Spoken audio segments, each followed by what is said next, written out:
this is the first talk in our series for our professional development series. The first one was about change agent, and a change agent is defined as a person inside or outside an organization who helps will help the organization transform itself by focusing on things like organizational effectiveness.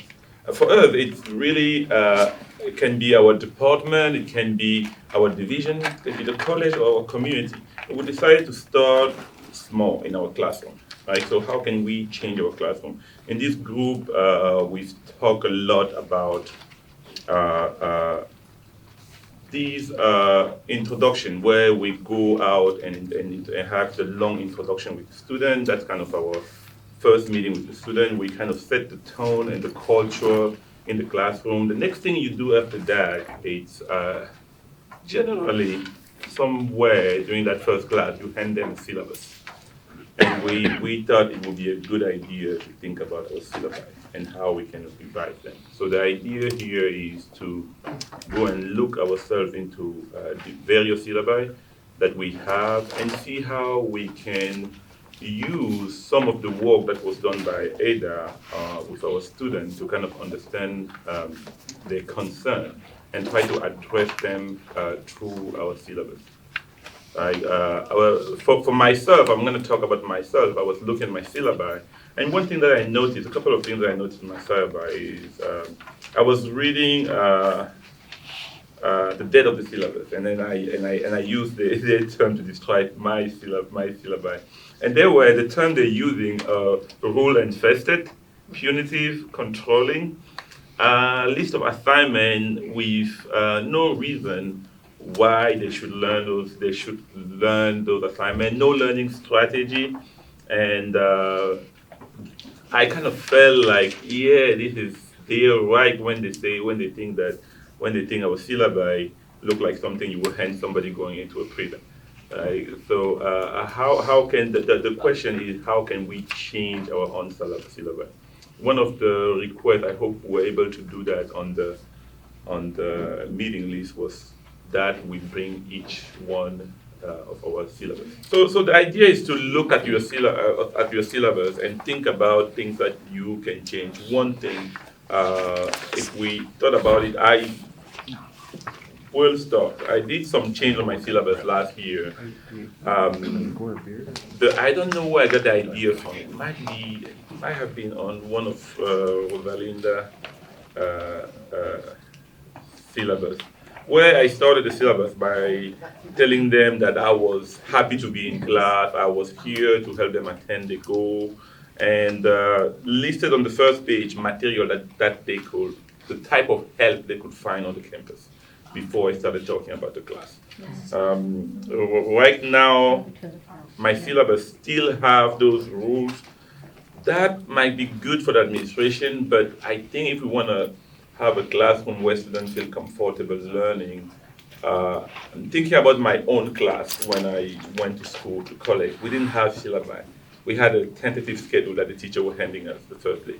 Come to class, we had a tentative schedule, and the teacher told us about the good teachers, there's always. The teacher I found good told us about how passionate they were about their topic, how good physics was for the life and stuff like that, for everything around them. So I'm thinking about that as I will be modifying my syllabi. We'll be taking out some of the rules and kind of try to come up with these rules with my student in class on day one. So I'll start the class by on the Q website. They had a couple of questions that can help with this thing. Does my language require a context of white norm to be fully understood? Does my approach to math, in this case physics, or astronomy in my case, invalidate certain ways of thinking? Do I position myself as a student partner in learning of all knowledge? What is my race? Do I try to communicate in a race neutral way, or do I try to actually embrace the fact that we are from different races, we have different culture, and it's a value for the classroom.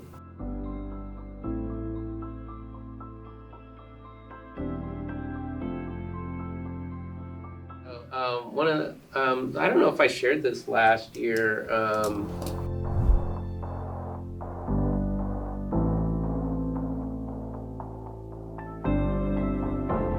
Was Deborah Crumpton's statement of commitment to her students and her syllabus is really powerful.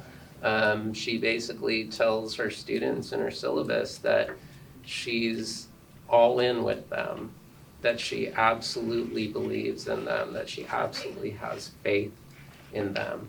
And I think it's a very powerful thing to communicate to students that from the outset, this is a trusting relationship.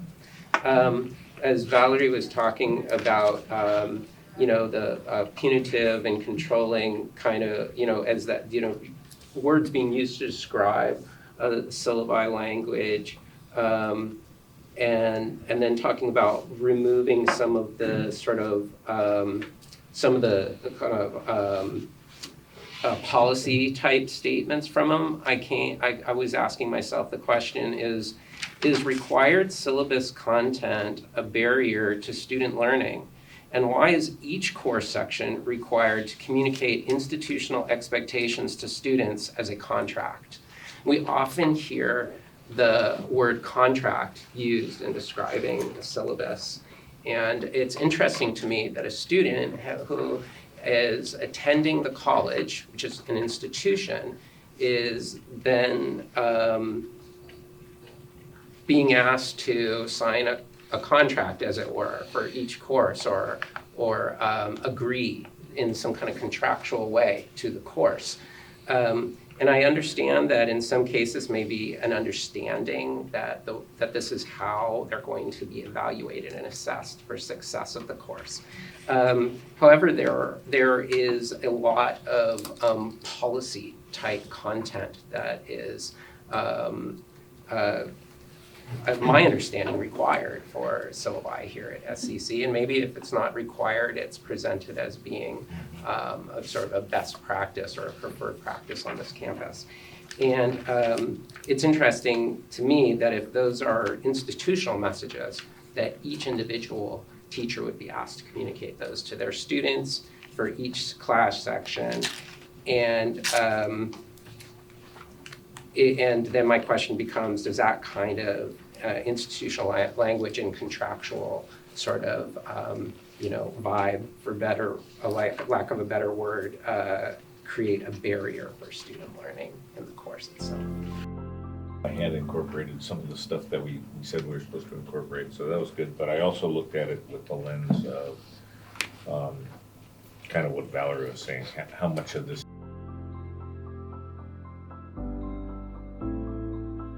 rules and thou shalt do the following, otherwise the axe will fall, and how much is help, and where, more importantly, where was what located.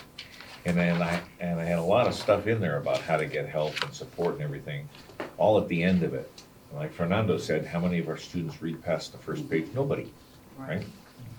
How many people read more than the first couple of pages of depth to the syllabus here, now? I mean, I read the whole thing, but I didn't read any of the other resources that we had up there. I didn't have, well, I read a few, but I didn't have time, right? So our time is short and our students' time is short. So what I tried to do between when Valery and I started working on this and now is just rearrange stuff. And it took me about an hour and a half to do that. And I did partly in the lab when people were working on the end of their lab thing. So, I double timed the time. And I think it's more welcoming than it was. Things that are still missing that I noticed in other people's syllabi, like yours, Marissa, and Shua's, was the use of graphics. And, oh, there he is. Halsey's math, I think 100 syllabus is really great that way. It's really short, and it's got nice graphics in it. And I think that changes the tone, just the use of the graphics. As long as the graphics are little, Halsey, not big. Mine used to be 11 pages long. It's down to 7, and it would only be 3.5 if it was double-sided. So, I want to whittle some of that out, which I have. And I think one of the ways to do that is say, What do I want to give the students that they're actually going to read, and what do I want them to have access to? Because we have Canvas, which is a great resource for hooking everything else up there, and I put everything on Canvas, and the students actually use Canvas a lot, right? So that's a suggestion. So what I'm going to do between now and the next time is do the graphics thing and get rid of a ton of stuff. So I'll have a stripped down racing version that looks like a comic book next time. I'm overstating. Okay. The other point I want to make, do I have a few seconds left? Oh, go ahead. Okay. Is this change agency thing, I've been thinking about a lot on the global scale, but also in the classroom scale. And I think, back to your point, Fernando, that if we think that by changing the syllabus, we're being change agents, we're lying to ourselves. Because most students don't read this, or they read it when they need to figure out what they need to do to get the grade that they're not getting, or when they're trying to figure out whether they can turn in an assignment late, or when, fill in the blank. I think the change agency happens if we want to make our classroom more welcoming. We start by contacting students well before class and, hey, I'm me, this is my class, and this is why I really get off on teaching OChem. I think the long introductions have been huge, for me at least, both the way I present myself to the class and the way they talk and come back. In my mandatory first office hour, I don't talk about the class at all. I just ask the student to tell me stuff about themselves, and then I just ask more. I think Kara's presentation last spring from CUE on the setting the norms in the first 3 weeks of the class is an awesome document. Our presentation was fantastic because it builds in a lot of this, let's own this class together, and letting the students participate in the decision-making process. It's still your class and you have to present the material, right? But letting the students feel like they're part of that process, I think does a lot to change it, and I don't do that at all. And so that's a change I intend to make. 2 minutes to finish. I'll talk really fast. So my syllabus is actually it's 4 pages long. The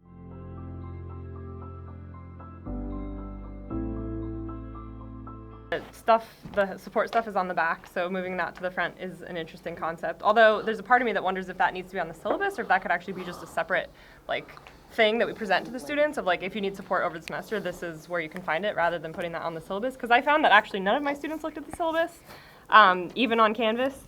So that was interesting. I know SLOs are required to be on there, but I definitely think adding the why of all the, I don't know if going through the individual SLOs, adding the why would be a little tedious, but just generally talking about why this matters and why it's fun and why they can care. Yeah, other than that, one thing I've been thinking a lot about for next semester is that there are a lot of different pathways to the same sort of end goal. And I kind of want to restructure the way that I grade things in general, where it's more point-based, a game, a la a game where you can get points doing this, or you can get points doing this, and I want all my students to learn all the things they need to learn, but they don't necessarily have to all do that in the same way. And one thing I really noticed this semester is a lot of my students were really unsuccessful in the classroom components, but then they kicked ass in the makerspace. And I want to be able to reward that more than just giving if there's a cap, then they can only get that cap of points for the work that they did in the makerspace. But if they put a lot of time and effort into it, I want to be able to reward them for that. So I don't know, some sort of gamification of how grades work, so that there's not just one way to do it. It's you can sort of pick and choose and design your own path. It's well, that assignment doesn't speak to me, but I can do this other assignment that hits the same objectives that speaks to me more. So I've been thinking about that. That was 2 minutes. Okay, thank you, Ma. This was a great exercise, but remember the goal here, as Bruce said, this doesn't encompass everything we have to do to become change agent, but it's a good start.